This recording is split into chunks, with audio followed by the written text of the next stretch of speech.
product is said to be inelastic, okay, if a change in price has little effect on the number of units sold. Example, LV handbag is inelastic. Why? Because raising or lowering prices on this luxury products, okay, has little effect on unit sales. Why do you think that? Kalau katakan you turun harga untuk LV handbags, ini bukan LV yang murah lah. LV yang murah rakyat marhain macam kita ni, mungkin boleh beli je LV yang murah-murah tu. Ini yang LV yang standard price lah. Yang harga belas ke puluh ribu ataupun limited edition yang sampai millions, 100,000 ada handbag lah. Macam ridiculous kan. So ada million, ada a special edition to LV. Katakan ada 10 unit je dekat dunia ni LV tu. So lagi special, lagi limited edition, lagi mahal. Alright. So what if kalau dia kurangkan harga pun dia punya demand still juga macam gitu je. Tak adalah orang beli beria sebab orang-orang kaya ni dia beli untuk prestige kan. Betul tak? Betul. So dia tak heran sangat kalau harga yang diskaun ni tak ada. Dia akan beli je walaupun tak ada diskaun. Okay, yang rare tu lagi tinggi value dia daripada yang banyak-banyak dekat pasaran tu. Alright, so LV antara antara produk which is inelastic demand. You change the changes in price, not really change in the demands ataupun in units. Okay, semualah yang luxury products lah, macam Ferrari ke kalau kereta kan, Rolls Royce ke. So itu memang dia ada dia punya special customers. Okay, but what about brownies? Brownies chocolate cake is elastic. Why? Because if you change the price of a unit of brownies, it will change the demand of the units. Betul tak? Kalau turun sikit je harga brownies, katakan you jual brownies tu sebelum ni RM5 sebiji. Tapi bila you turun je, katakan separuh harga RM2.50, mesti orang akan beli banyak, tak? Betul. Macam you lah, bila tengok murah, kita lah. Okay, bila kita tengok murah barang tu, kita akan beli banyak. Itu adalah elastic, demand yang elastic. Okay, biasanya consumer goods lah jatuh on the elastic demand. Okay. Alright, there are 4 types of markets, okay, in industry. Alright, we have the first one, we have perfect competition. I tak letak ni.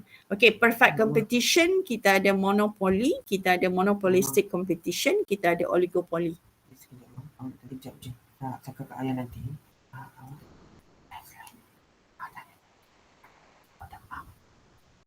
Okay, perfect competition. Okay, perfect competition ni you have many buyers and many sellers. Sama banyak je, 50-50 dalam industri. Okay, all dealing in an identical and homogeneous products. Okay, neither seller nor buyer has any market power and both must accept the prevailing market price. Firms can enter or exit the market without cost. Many sellers, many buyers. So normally this is for consumer goods lah. Okay, identical and homogeneous. Apa dia you rasa? What is the example of the business that falls under perfect competition?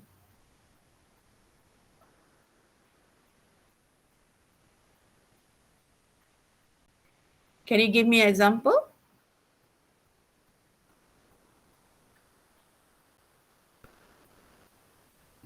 Anyone? Many buyers, many sellers. Kedai kat tepi KPTM tu kan? Kedai kat tepi UPTM Belam banyak-banyak tu, kedai tepi jalan, kedai makan tu, itu adalah perfect competition, betul? Many buyers, many sellers, betul? Betul.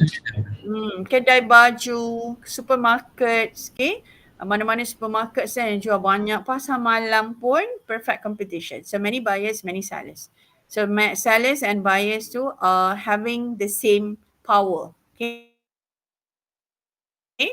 So 50-50 macam gitu je lah. So nobody can contoh kalau macam seller tu letak harga tinggi, buyer tu akan pergi dekat company lain kan, beli kedai lain because they have so many competitors ataupun many choices. Okay, macam tu lah. Alright. Perfect competition paling banyak dekat industri ni, perfect competition. Okay, monopoly. Monopoly, one seller who dominates many buyers.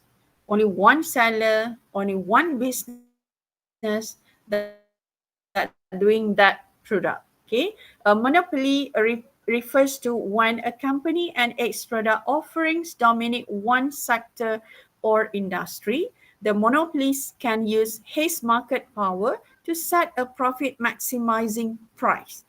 If you are a monopoly company or monopoly product, okay, you can monopoly that product. You are the only one who produce that product. You can set, okay, as maximum as you want, okay, for your selling price. Nobody can compete you because you have no competitors. Apa contoh dekat business ni, monopoly? TNB. TNB, okay. TNB can put the rate, whatever rate they want kan. Tapi untungnya sebab TNB tu governed by the, control by the government. So apa-apa pun dia tak boleh lah letak harga paling tinggi sebabnya dia control by the government. Kalau dia jatuh dia memanglah swasta. TNB tu memanglah private company tapi dia still under equity. The government has the biggest equity dalam TNB. Okay, so that they can control the TNB punya electricity punya rate. Kalau government tak ada dalam tu, sedap-sedap dia lah kan dia letak. So because they have the power on that. Okay, they have the power on that. Dia boleh letak suka-suka hati dia punya selling price because nobody can compete. Kalau you kata you tak nak beli, you tak nak bayar TNB, so bergelaplah you. Betul tak? Betul.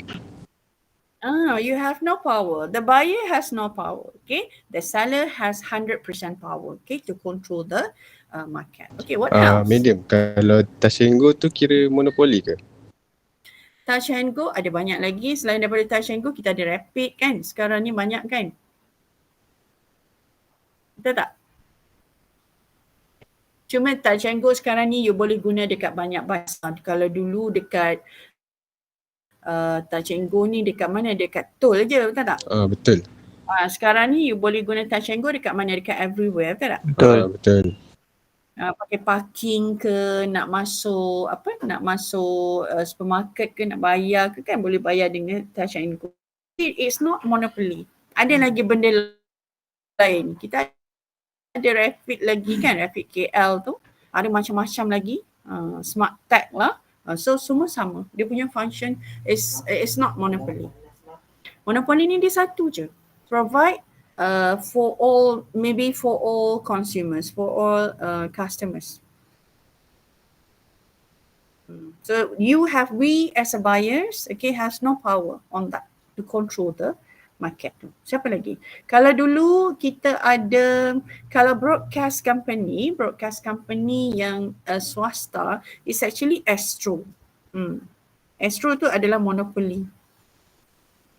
Untuk broadcast yang private kita ada yang RTM, kita ada TV3 kalau ni. Tapi yang broadcast yang kita panggil apa? Allah. Apa? Astro ni.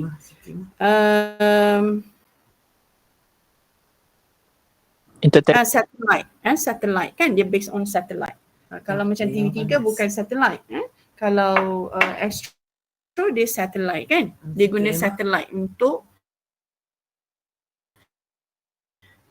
link benda tu. Itu adalah lah. Tapi untuk broadcast apa kita panggil broadcast TV tu, kita TV3 tu prima lah, media prima. Kita ada lagi TV1 kan, RTM lah, TV1, TV2, TV1, TV2, okay. So kita ada banyak. Itu bukan monopoli, tapi monopoli dari segi satellite TV. Astro kan, ada lagi yang lain. Sekarang ada competitor, competitor tak Astro sekarang?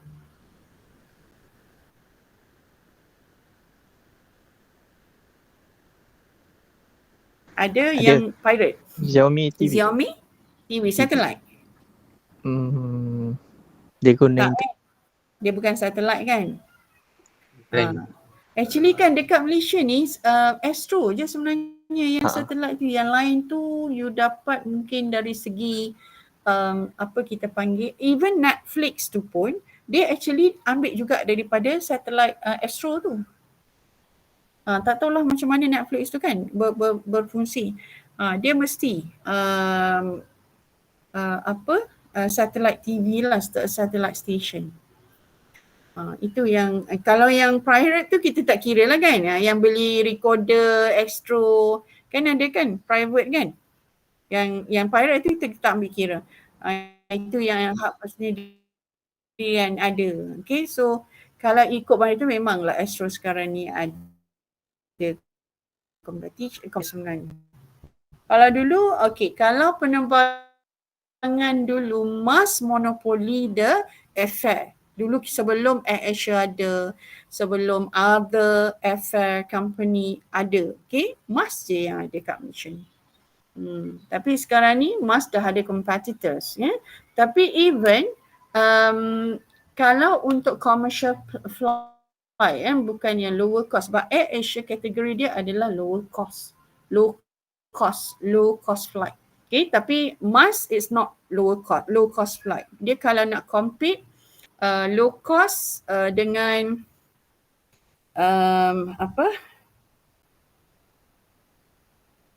low cost banyaklah kan.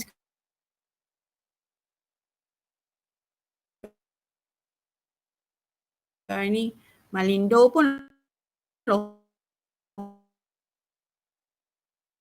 cost.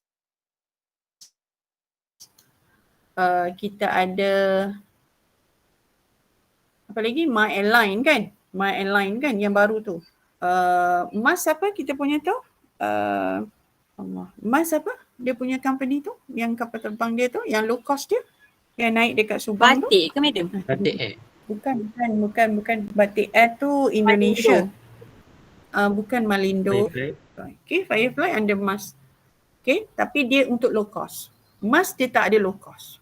Kalau untuk Mas. Kalau dulu memang Mas monopoli airfare lah. You tak ada pilihan, naik je Mas. Sekarang you dah banyak yang later ada. So you can compare the ticket kan. Boleh buat scheduling pula. You compare the ticket, you boleh beli. So monopoli memang tak banyak lah. Contoh dekat dunia ni, sebab memang jarang, tak banyak lah, memang tak banyak monopoli. And then you ada monopolistic competition, identical product. Similar but not identical. Identical ni something sebiji sama. Kalau baju je semua. Homogeneous and identical. They're similar tapi not identical product. So large number of sellers offer similar but not identical products. Firms have price inelastic demand. They are price makers because the product is highly differentiated, freedom of entry and exit. The combination actually for monopolistic and competition. Perfect competition. Dia nama dia monopolistic competition. Alright, example, restaurant. Ada, tapi makanan dia tak sama. Itu maksud dia. Similar jual makanan tapi not identical. Maknanya kalau makan mungkin jual fast food, orang ni mungkin jual traditional foods. So there are a lot of restaurant, similar but not identical, right? Hair salon kan, dalam hair salon semua buat hair salon tapi ada produk-produk yang berbeza kan. Dia bagi servis yang berbeza. Ada hair salon yang buat yang potong rambut saja. Ada hair salon yang buat macam-macam. Dia boleh buat kerinting lah, dia boleh buat rebonding lah, dia boleh buat macam-macam. So dia bagi yang super. So ada banyak tapi similar but not identical. Pharmacist pun sama juga, semua jual ubat, tapi the product of ubat tu are different. From one pharmacist to one pharmacist. Understand? Sebab tu dia monopolistic competition. The combination between perfect competition and monopoly. Demam ke apa ni awal ni? Okay. Alright. And last one kita ada oligopoly. Okay. Dominate the market. Whilst each large firm has the ability to influence market prices, the unpredictable reaction from the other giants make the final industry price indeterminate. Okay, competitive the market. Okay, contoh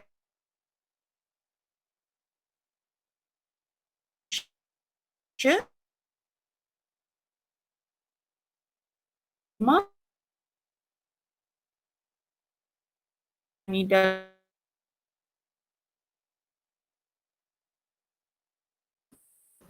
Astro lah dia control macam-macam.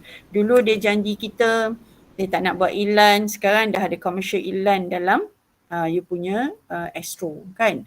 So kita tak boleh buat apa, komen je, lepas tu dia cakap okay, lepas tu tak okay kan, dia tak boleh buat apa. Kita pun tak boleh buat apa because we have no choice kan. Even kalau you nak make sure that your TV RTM ke 1, TV 1, TV 2, TV 3 pun you nak make sure that it's clear, you kena letak Astro punya point tu dekat you punya rumah, tahu tak? Sometimes you beli Astro tu, you langgan Astro tu sebab nak tengok benda tu cantik je. Kalau tak, you having problem with the TV tak cantik lah, TV tak smooth lah, betul tak? Dekat YouTube madam ada. Ha? Dekat YouTube, tengok berita kat YouTube. Aha. Lepas tu dah cantik dah. Dapat Tapi tak semua YouTube kena ada internet, betul? Tak ada internet, tak boleh tengok YouTube. So dia punya tu tak menyeluruh lah. Betul tak? Betul.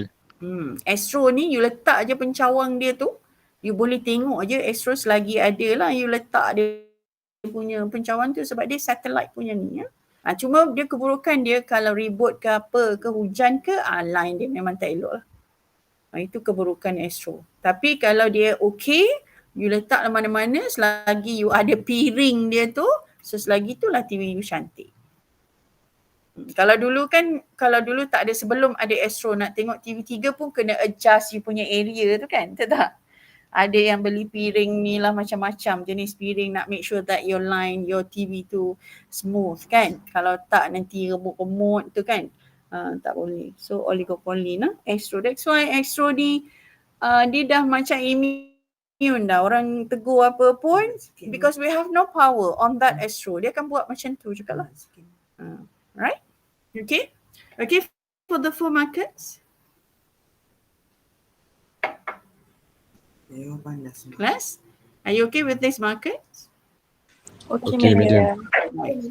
Okay, so costing and pricing for the short run and the long run. Okay, short run comprises both the fixed cost and variable cost. Yang ni kita just go through saja. Okay, yang ni tak masuk dalam you punya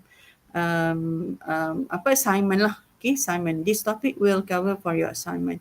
Okay, short run comprises both the fixed cost and variable cost. Okay, as we have learned before in previous module. Okay, TC, total cost, is VC plus FC. VC is variable cost plus fixed cost. Okay, has short-term implications in the production process. That is, these are used over a short range of output. Okay, costs incurred once and cannot be used again and again, such as payment of wages, cost of raw material, and etc. Okay, to be easy to understood, okay, to understand, a short run cost ni cost dekat you punya profit or loss. Okay, profit or loss statement dekat expenses tu. Okay, expenses, this is expenses that you have to expend for that year only, for that particular year. Maknanya dia short run saja. So dia tak ada carried forward. Teruskan terus je lah. Maknanya you expand for that period to make sure that maknanya bayar gaji to make sure that the labour for that period can do your job. Okay. So dia tak boleh bring forward the balance. There is no balance BD, okay, untuk short run cost ni. Okay, long run costs have no fixed factors of production. Long-term implications in the production process spread over the long range of output are incurred on the fixed factors. Okay, example for plant, building, machinery, but however, the running cost and the depreciation is included in the short run cost. Okay, kalau long run ni you expand, there is the cost that can be used, okay, for the futures. Okay, for those future. Maknanya you expand or you incur the cost tu for long run, for more than 1 year. Okay.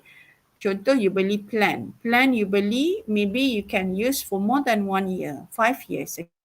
Okay. Short run cost ni lebih kepada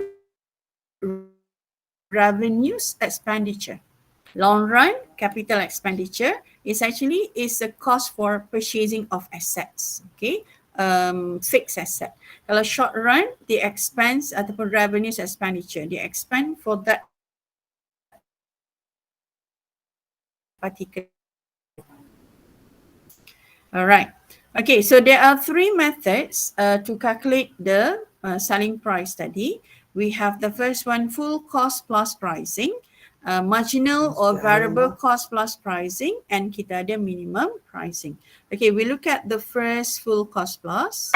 Okay, a percentage of profit, either markup or margin, okay, is added to total production cost or total cost to get selling price. It involves all costs, variable and fixed cost to product cost. Maknanya bila you kira full cost plus, you will incur all or fixed costs. Okay, you include all costs. It is consistent with absorption costing technique. Application of full cost pricing is suitable where products are made based on specification by the customers. The main objective is to make profit after making sure that fixed are covered.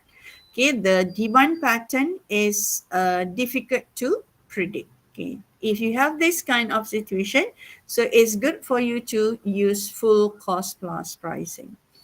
Okay, the advantage of this full cost plus pricing, it is easy and simple to understand because you don't have to split the cost into fixed and variable. You include all, right? So easy to understand, easy and simple.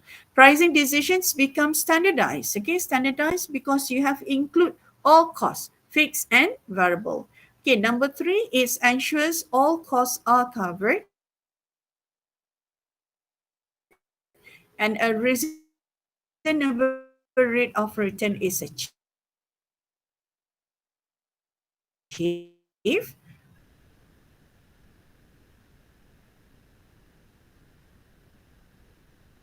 Okay, and number 4, the difficulty of estimating demands can be avoided. Okay, so there are the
So illustration 1, Sutra Bayu Berhad produces a product called ACE for which the following information is relevant. Okay, like say you have sales volume of 300,000 units. Okay, so direct materials 720,000, direct labor 540,000. You have the variable and fixed overheads, okay, 270,000 and 300,000 respectively. And the variable and fixed admin overhead as well, right? So you have 240,000, 375,000 respectively, and you have variable selling 30,000 and fixed selling 150,000. Total cost to produce 300,000 units of ACE is 2.625 million. Okay, so calculate.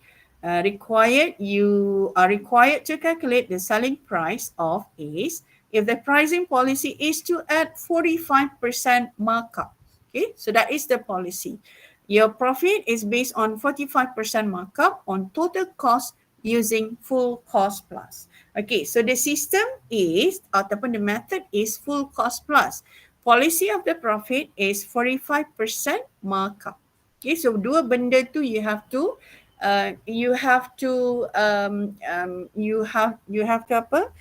clearly understand and clearly state, okay, in your assignment. Nanti kalau you buat assignment kena ada policy ni, policy of the profit and also the method. Nanti you pergi dekat company tu kena study and then you kena tanya company tu dia guna method apa, okay, dan apa policy profit dia.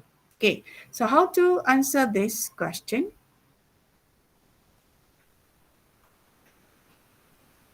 Okay, so this is how to answer the questions. Okay, kalau I guna screen ni, I tak boleh nak hide the maklumat kan, tapi tak apalah. Okay, because this is the illustration. Okay, to do this method, okay, full cost plus pricing means that you have to include all costs. Okay, regardless whether it is variable and also fixed. Okay, so you have to include everything. Okay, let's say you ada, tadi kita ada direct material. Okay, direct material. Okay, direct material 720,000. We have direct labor 540,000. Variable production overheads 270,000. Variable admin 240,000. Variable selling 30,000. If you look at the presentation,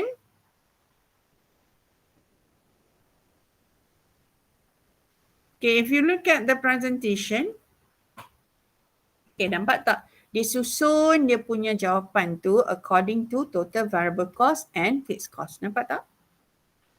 Nampak. Nampak, madam. Okay. Because we are internal parties, okay, so we don't want, kalau you tengok soalan ni kan dia dah bercampur kan. Okay, so we as an internal party, we have to split the cost into variable and fixed, okay, to help or to assist in cost control purposes. Okay, so kalau you tengok macam ni, you dah susun cost ni ikut variable and fixed, so easier to get to know how much is your variable cost and also fixed cost. Okay, that's why kita susun macam ni lah. Okay, so if you look at here, total variable cost 1.8 million. So you total up all the costs regardless whether it is the variable production or variable non-production. Nampak tak? Direct materials, direct labor, and variable production overheads are variable productions. Okay, and variable admin, variable selling are variable non-production. That's how you identify your costs. Okay, so you will get total variable cost 1.8 million, and then you plus all the fixed costs. Okay, fixed production overheads 300,000, fixed administrative overheads, okay, 375,000, fixed selling overheads 150,000. So plus dengan total variable cost tadi dengan fixed cost, you will get total cost of 2.625, exactly like what you have in the question. Okay, nampak tak total cost tu? Cuma your presentation saja berubah. Okay, because yang ni untuk soalan ni dia dah bercampur, dia according to type of, okay, the nature of the cost. Production overhead ada variable and fixed kan, admin ada variable and fixed, and selling ada variable and fixed.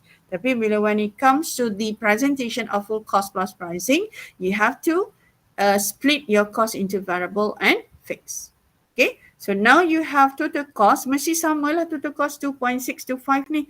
Kalau katakan you kira tak dapat sama 2.625, mana there is something wrong dengan you punya presentation. Okay, mesti dapat sama. Alright, so the policy said that the policy is to add 45% markup on total cost. So now, how you want to calculate the profit markup? Okay, so your profit markup is 45% on cost ataupun itu adalah markup. Okay, so maknanya 40% on cost, on total cost. 45% on 2.625 million. So you will get your profit is 1.18125 million. Understand? That is your profit based on the profits policy, 45% markup on cost. Faham? Faham. Okay. Alright. So your total cost plus profit, okay, you will get total sales revenues 3.80625 millions. This is for 300,000 volumes ataupun 300,000 units. Okay, so bahagi dengan sales volume 300,000 because we want to have the selling price. Selling price mesti dalam per unit. Selling price ada dalam RM12.69. That's how you determine your selling price based on full cost plus pricing method. Okay, ada soalan?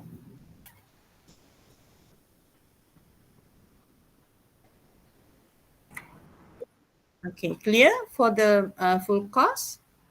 Clear, Clear.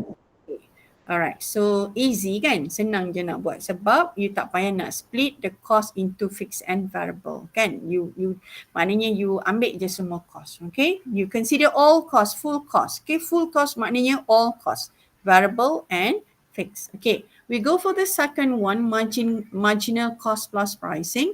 Okay, under this method, the selling price is determined by adding a markup or margin on the total variable cost.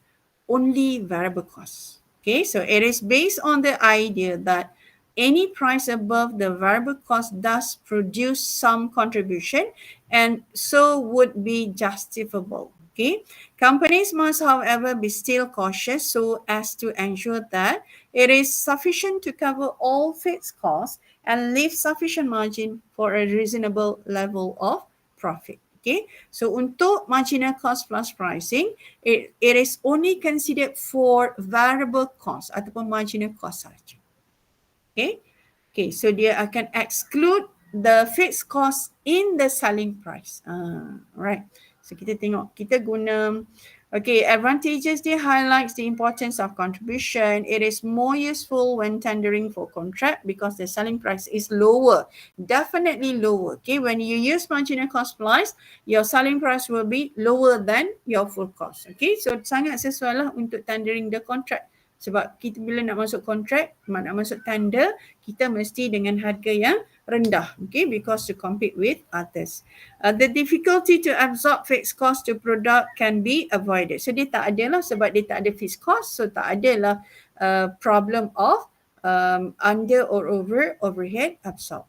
But the disadvantages of the method, the selling price might not be sufficient to cover all costs incurred. Remember that for one unit of your selling price won't cover the fixed cost. Dia akan tolak fixed cost nanti dekat you tolak a total of expenses tu. Dalam selling price tu dia tak masuk fixed cost. Okay, that's why lah harga dia murah kalau marginal cost plus ni. Okay, the selling price, okay, it might not be suitable for modern manufacturing environment where the cost structure is largely comprised of fixed cost. So tak sesuai lah. Okay, we use the same illustration. Kita akan guna illustration ni juga ni. Illustration yang ni juga. Okay, illustration 1 ni. To do for marginal. Okay, so kita akan tengok the difference nanti. Kalau kita guna illustration lain, we cannot see the difference. Okay, tapi okay, dia punya policy pun sama, policy of profits, okay, 45% markup on total cost. Okay, so this is how you prepare or how you present your answer, okay, based on marginal cost plus. Okay, so kalau tengokkan, you boleh compare nanti total variable cost, okay, total variable cost adalah total cost sebab you just consider the variable or marginal cost, okay. 1.8 million sama saja macam your answers in here. Mana tadi? Ni nampak tak? Dekat full cost plus, total variable cost is 1.8 million. So sama juga dengan Cina ni pun 1.8 million. Mesti dapat sama. Okay, because you are using the same cost. Okay, so sampai sini saja the cost dia. Variable cost tu adalah total cost. Okay, so exclude the fixed cost means that you not consider the fixed cost, okay, in your selling price. So your total cost is just as the variable cost lah, 1.8 million. And then you add your profit markup 45% out of the total cost. Total cost tadi variable cost lah 1.8 million. So you akan dapat profit 810, okay, 810,000. Total of sales revenues 2.610, and you will have your sales volume of 300,000. Your selling price will be 8 ringgit 70 sen. Lower than the full cost tadi, betul tak? Can you see the difference? Yes. Okay, berapa tadi untuk selling price of full cost plus? Selling price of full cost plus? 12. RM12. RM12.69. RM12.69. Betul. Okay. So RM12.69 higher than variable cost. Nampak tak? Ini untuk selling price lah. Sebabnya variable cost or marginal cost plus memang dia exclude the fixed cost dalam you punya selling price. Dia tak tolak, dia tak masuk dalam selling price tu. Alright? That's why dia akan dapat the lower. Always lower than full cost. Kalau you nak masuk tanda kan senang. Harga dia RM8.70 saja. It depend lah. Ada company yang nak guna marginal, cost plus. Ada company yang sesuai guna marginal. Ada company yang sesuai guna full cost. So it's based on their objectives. Apa dia nak. Ataupun type of the business. Alright? Boleh? Boleh, madam. Okay. Any questions so far? No. Okay. Is that understood? Is that understood for the two methods? Yeah. All clear, madam. Again? Clear. Alright. Okay. Okay. Itu kalau you tadi kan kita ada 45% margin kan? Markup. Kalau 45% markup, what if you have 45% margin? Macam mana you nak kira profit? Okay, 45% margin means that 45% on sales. Okay, so ini dia punya total of variable cost ni sama je 1.8 million. Okay, cuma profit dia berbeza. Okay, profit markup. Okay, when you have 45% margin, sepatutnya on sales kan? But you don't have the information on sales yet, right? Betul tak? Kita tak tahu lagi berapa sampai ke total variable cost ni. Total variable cost ni yang ada dekat you is adalah variable cost saja, betul? Sebelum you kira profit tu. 45% margin, 45% on sales. Kita tak ada lagi maklumat sales. So what you can do is you have to convert from margin to markup. So margin 45%, tengok yang color merah kat bawah tu. Margin 45% convert to markup, dia akan jadi 45/55. Faham? So kena convert because markup dia on cost. So on cost kita dah ada maklumat cost 1.8 million. Kalau on sales tu kita tak ada maklumat tu. That's why it's so difficult to find. Okay, boleh cari tapi nanti pening kepala. So I won't show you on that matters. Okay, on that. Yang ni senang, tukar je daripada margin on sales ke markup on cost. Okay, so you akan dapat new percentage 45 over 55. Itu adalah markup.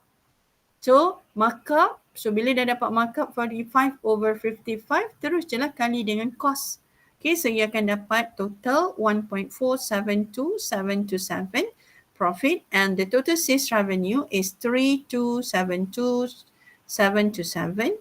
Bahagi dengan 300,000, you akan dapat RM10.91. This is your selling price if you use 45% margin. Understand? Boleh ke ni? Boleh, madam. Alright. Boleh, madam. Okay. Okay. And ini example of profit markup. Apa maksud profit markup 45%? Profit margin for profit margin 45%. Okay, profit markup 45% means cost so 100% is cost. 45% is profit. So the selling price will be 145%. Faham? Kalau profit margin, okay, profit margin 100% is selling price. Cost is 55%, profit is 45%. Faham tak? Nampak tak beza dia? Profit markup and profit margin? Nampak, madam. Okay, so good. Okay, itu maksud profit markup and profit margin. Alright, so last method we have minimum pricing. Okay, minimum pricing. This is different presentation, different calculations than the previous both. Okay, full cost and marginal. Okay, marginal cost price. Yang ni lain totally different. Okay, minimum pricing. This is the lowest price that a company may sell its product. Minimum pricing. Basically, the minimum price will be the total relevant cost, production and non-production cost. So this minimum pricing is set to when there is a need to clear all stock ataupun stock clearance lah, to contract for special order when there is excess capacity. Okay, so you nak decide ataupun you nak fully utilize your capacity, you can use this minimum pricing. To improve market share, okay, to improve market share means that you want to have more share or more sales revenues in industry. Okay, to compete with competitors, okay, then you should use the minimum pricing. So minimum price is variable cost plus opportunity cost if any plus specific fixed cost kalau ada lah. Alright, so this is the components, okay, components of minimum pricing. Variable cost plus opportunity cost plus specific fixed cost. Okay, variable cost tu wajib adalah it compulsory. Kalau opportunity cost tu if any, kalau ada. Sama juga dengan specific fixed cost kalau ada. Okay, we look at the illustration. Okay, illustration 3, Sri Wanda Berhad produces product called Jati. The following related to a unit of Jati. So to produce a Jati, you should have direct materials, RM5.50 per unit. Direct labor, 3 hours at RM2 per hour or RM6 per unit. Variable production overheads, RM4.20.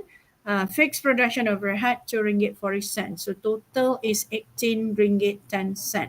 So labor is in short supply. Apa maksud short supply? What does it mean by short supply? Kekurangan. Tak cukup.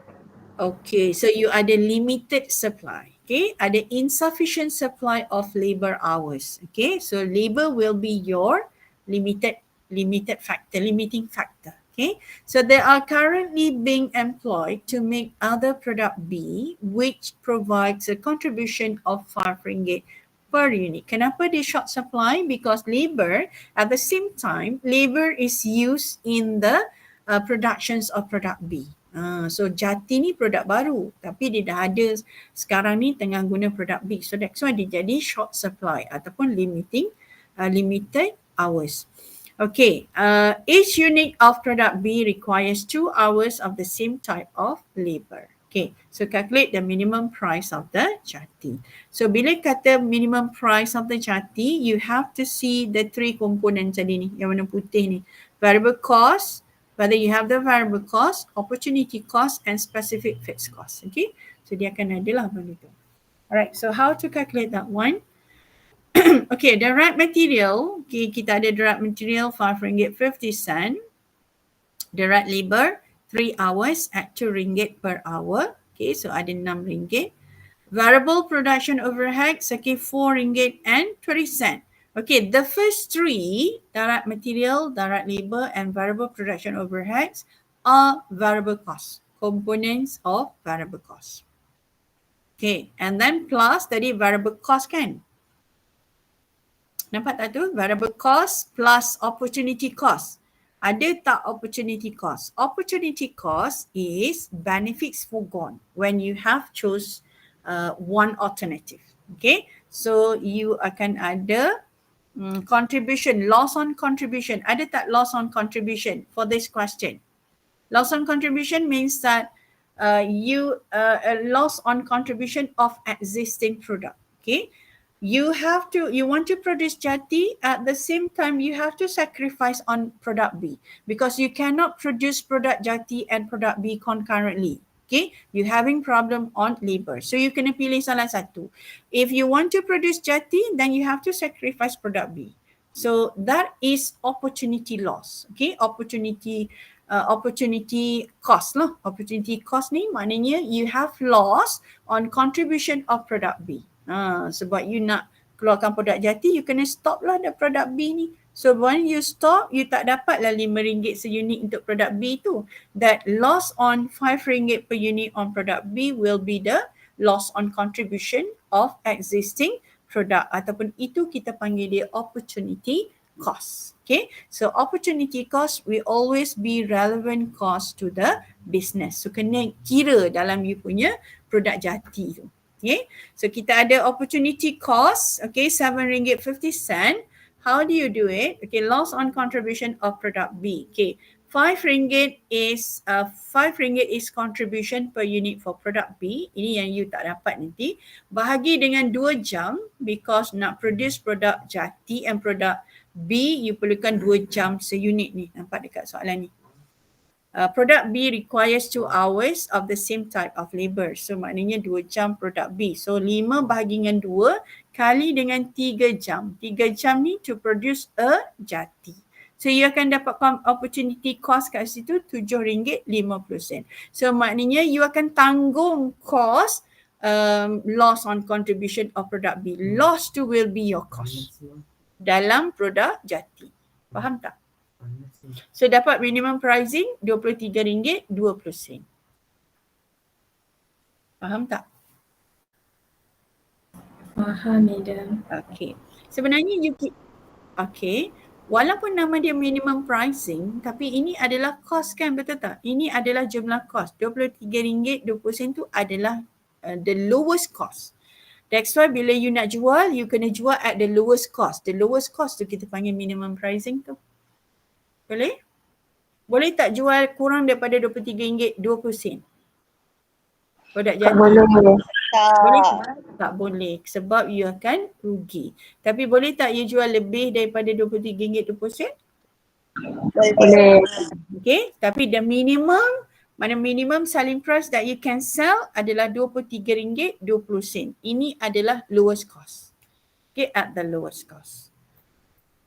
Okay, okay, yang ni faham? Faham, madam. Okay, good. Faham. Okay, good.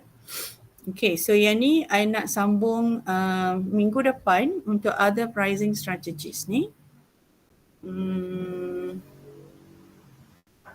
Okay, I nak sambung other pricing strategies minggu depan. Boleh? Kita Boleh, ada few. Dia tak banyak pun, dia ada. You even kalau you baca sendiri pun insyaAllah you boleh faham ni. You baca je dulu, nanti dalam kelas ni I will explain for you for another session. Okay. Dia tak banyak untuk pricing strategies ni, tapi dia banyak untuk you buat assignment. Okay, on this one. Okay, so I think that's all for today. So anything, so hope that you can submit all the slides to you all. Kan dah ada kan, dah baik semua the slides tu by today, boleh? Everyone? Boleh. Okay. Lupa I nak bagi tahu. Okay, there is one more task that you have to do is submission on a course outcome survey. Have you done it? Yes. Okay. So have you throw that into the into the into the what we call it into the into the folder.